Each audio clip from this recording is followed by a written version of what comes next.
రాష్ట్ర ప్రజలకు ఎన్నో మంచి పనులు చేసిన వైసీపీకి 175కు స్థానాలు ఎందుకు రావంటూ ప్రశ్నించారు వైఎస్ జగన్మోహన్ రెడ్డి. భీమిలిలో జరిగిన సిద్ధం సభలో ఎన్నికల శంఖారావాన్ని పూరించారు జగన్. నగారా మోగించి పదండి ఎన్నికలకు అంటూ పార్టీ శ్రేణులను సిద్ధం చేశారు. వచ్చే ఎన్నికలు పేదలు పెత్తందారులకు మధ్య జరిగే కురుక్షేత్ర యుద్ధంగా అభివర్ణించారు. పాండవుల్లా ప్రజలంతా తమ వైపు ఉంటే దోపిడీ దొంగలైన కౌరవులంతా మరోవైపు ఉన్నారని జగన్ అన్నారు. ఈసారి ఎన్నికల్లో చంద్రబాబు కూడా ఓడిపోతారని చెప్పారు సీఎం.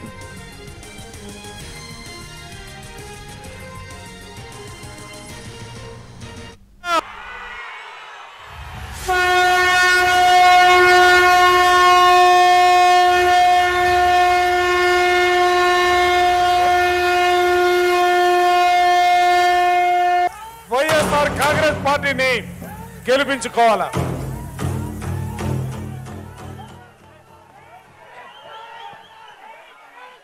వచ్చే ఎన్నికల్లో 175 సీట్లు గెలుచుకుందామని పార్టీ శ్రేణులకు సీఎం జగన్ పిలుపునిచ్చారు. ప్రతి ఇంటికి వెళ్లి ప్రభుత్వం చేసిన మంచి పనిని వివరించాలని సూచించారు. ఈ ఎన్నికలు పేదలు పెత్తందారులకు మధ్య జరుగుతున్నాయని స్పష్టం చేశారు సీఎం జగన్.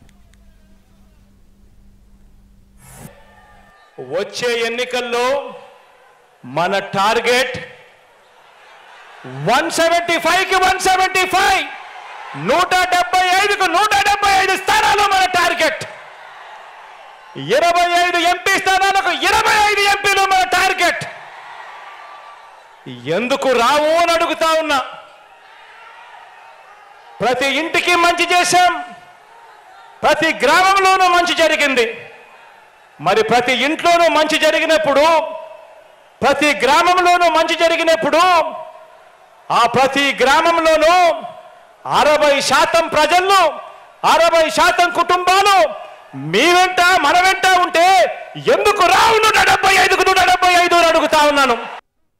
ఏ ఒక్కరైనా కూడా మనకు ఓటు వేయమని గాని,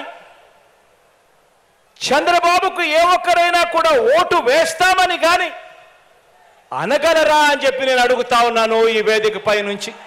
ఇవన్నీ విన్న తర్వాత, ఇన్ని నిజాలు తెలిసిన తర్వాత ఏ ఒక్కరైనా కూడా మీ బిడ్డ ప్రభుత్వం, మీ అన్న ప్రభుత్వం, మీ తమ్ముడి ప్రభుత్వానికి తోడుగా నిలబడకుండా ఉండగలరా అని అడుగుతా ఉన్నాను ఈ సందర్భంగా.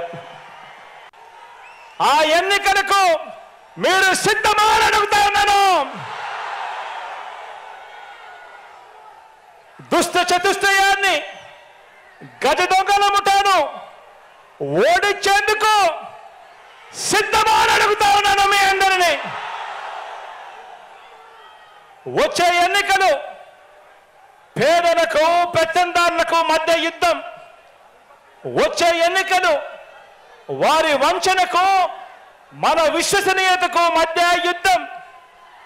వచ్చే ఎన్నికలు వారి దోచుకో పంచుకో తిరుకో అనే విధానానికి మన డిబిటి అంటే బటన్ నొక్కడం, నేరుగా అక్క చెల్లెమ్మల కుటుంబాల ఖాతాల్లోకి నేరుగా డబ్బులు వెళ్ళిపోవడానికి మధ్య జరుగుతా ఉన్న యుద్ధం.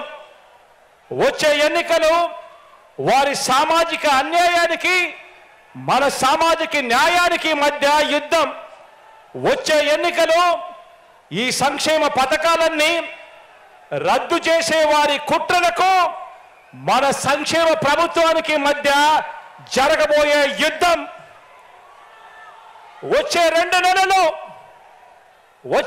నెలలు మనందరికీ కూడా నిత్యం యుద్ధమే.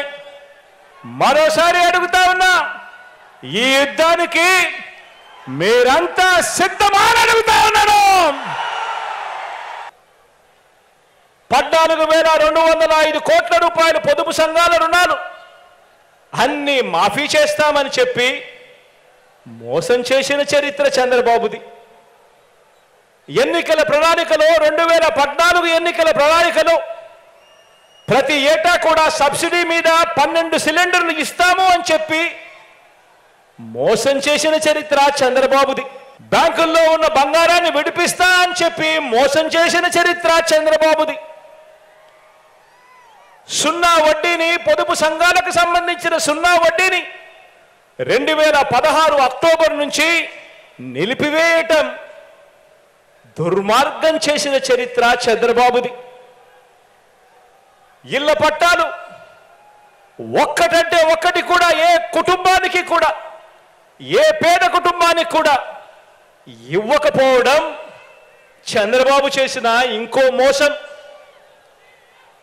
నేను చెప్పిన ఇవన్నీ కూడా 2014లో చంద్రబాబు నాయుడు గారు తాను చేస్తాను అని చెప్పి, తాను ఎన్నికల మేనిఫెస్టోలో, ఎన్నికల ప్రణాళికలో దాన్ని చేర్చి, దాన్ని పెట్టి, ఎన్నికలప్పుడు దాన్ని ఊదర కొడుతూ దాన్ని ప్రచారం చేసి, ఆ తర్వాత అందరికీ కూడా పెద్ద సున్నా చూపించాడు ఈ పెద్ద మనిషి చంద్రబాబు.